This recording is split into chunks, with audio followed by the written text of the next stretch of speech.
Friends, এই যে আপনার একটা মেশিন দেখতে পাচ্ছেন, এটা সোলার NXG 1400, মানে অ্যানালগ আগের মডেল। তো মেশিনটা আমার এক ভাই ঝালকাঠি থেকে পাঠিয়েছে। তো উনি হচ্ছে বাইরের দেশে থাকেন, এখন কোন দেশে সেটা জানি না। তো উনি আমার এই ফেসবুকের ভিডিও দেখে তারপর উনি এখান থেকে ওনার বাসায় ফোন দিয়ে ওনার ছেলেকে দিয়ে মেশিনটা পাঠিয়েছে। তো মেশিনের সমস্যাটা ছিল এই সোলার চার্জিংটা হতো না। তো আমরা এটা রিপেয়ার করছি। তো এটা দেখেন, এটা আগের মেশিন এবং মাদারবোর্ডও খুব অনেক বড়। তো এখানে এই যে আপনারা দেখতে পাচ্ছেন আমরা কাজ করছি, জুম দিয়ে দেখায়। এই যে আইসিটা দেখতে পাচ্ছেন, এখানে একটা আইসি আছে।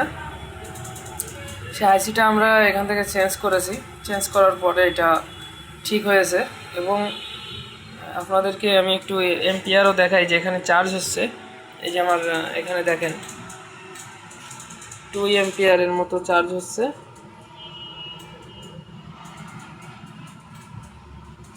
এই যে 2 এম্পিয়ার। তো সোলার নাই, আমি এই যে আমার এখানে যে পাওয়ার অ্যাডাপ্টার আছে, এটার ইন্ডিকেটর কেটে গেছে। এই পাওয়ার অ্যাডাপ্টার দিয়ে আমরা সোলারের কাজটা করছি। এই যে দেখেন, আমরা সোলারের এখানে এই যে কেবলটা লাগিয়েছি।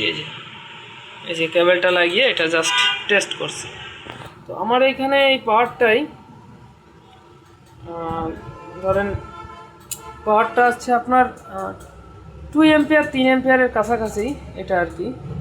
তো এখানে সেই তাই আসতেছে, দেখেন 3 এম্পিয়ারের মতোই আসতেছে। ঠিক আছে।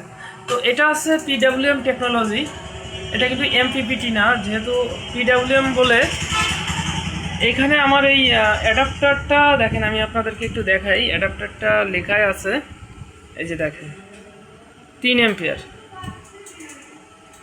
Sorry 3 to 24 5 ampere. তো এটা 5 এম্পিয়ার কিন্তু না, এটা 3 এম্পিয়ার আসে। কারণ এটা হচ্ছে মানে আর কি বলবো, এটা 3 এম্পিয়ারই, এটা 5 এম্পিয়ার না। এটা এমনি লেখা আছে, আমি এটা 3 এম্পিয়ারের বেশি কখনো পাই নাই। তো এই যে দেখেন এটা আর কি।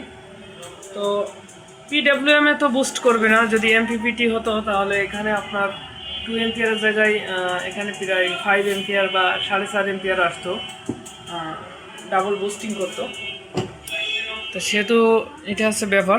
তো কিছু কিছু এই যে দালাল ভাইরা আছে আর ইঞ্জিনিয়ার দালাল ভাইরা আছে, তারা বলেন যে SMDর কাজ করি না, মানে আমরা পারি কিনা, SMD সম্পর্কে ধারণা আছে কিনা। তো ভাই এই যে আপনারা দেখেন, এখানে আমরা আইসিটা খুলে এটা লাগাইছি। ভাই কাজ তো একই, ছোট হোক আর বড় হোক, SMD হোক আর যাই হোক, জিনিস তো একই না।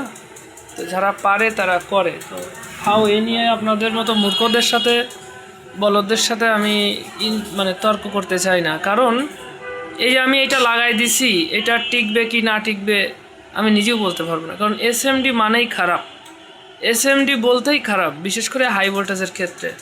SMD ফোন মানে আপনার 5 ভোল্ট পর্যন্ত প্রযোজ্য, কিন্তু 12 ভোল্ট মানে হাই ভোল্টেজের কাছে SMD কখনো প্রযোজ্য হয় না। তো আমি SMDর কাজ, এখন দালাল ভাইরা বলবে আমি SMDর কাজ জানা সত্ত্বেও কেন বলতেছি। ভাই আমাদের ব্যবসা করে খাইতে হবে, ঠিক আছে, কিন্তু সৎ ব্যবসা করতে হবে, ঠিক আছে। লোকজনরে ফাঁকি দেওয়ার কোনো ইচ্ছে নাই, আর ফাঁকির ব্যবসা বেশি দিন চলে না।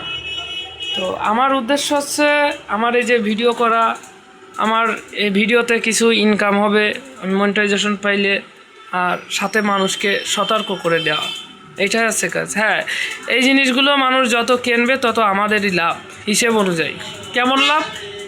এই মেশিনগুলো 2 বছরের ভিতরেই নষ্ট হবে। যত মেশিন আছে প্রায় 80% মেশিন ইন্ডিয়ান, যত প্রকার 80% মেশিন হলো আপনার 2 বছরের ভিতরেই রিপেয়ার আসবে, এবং হয়েও আসে। তাই আমি ভিডিওতে দেখাই আমার সবই প্রায় নতুন মেশিন। তো বেশি আসলে কী হবে, লাভটা আমাদের। আমরা মাদারবোর্ড চেঞ্জ করে দেবো না, এই যে এই যে খুঁটিনাটি সমস্যা, এটা চেঞ্জ করব, সেটা চেঞ্জ করব, ব্যাস। আমাদের একদিকে না একদিকে এটা আমাদের আসলেই লাভ। কিন্তু মানুষকেও তো হয়রানি করাই না। আমরা যে মেশিনগুলো বিক্রি করি, একটা মেশিন 5-7 বছর চলে যায়। একটা মেশিন 5-7 বছর চলে যায়, কারণ আমাদের এই এসএমডি কম্পোনেন্টের কোনো মেশিন আমরা তৈরি করি না, বিক্রিও করি না। তো যাই হোক, আপনাদের মেশিনের কোনো প্রবলেম সমস্যা হলে আমাদের কাছে পাঠাবেন। আর এই মেশিনটা যদি রিপেয়ার না হতো, মানে আইসিটা যদি আমি পাইছি একটা বোর্ড থেকে খুলে লাগাইছি, যদি না পাইতাম তো আমি এটার সার্কিট ধরেই চেঞ্জ করতাম, সার্কিট পাওয়া যায়।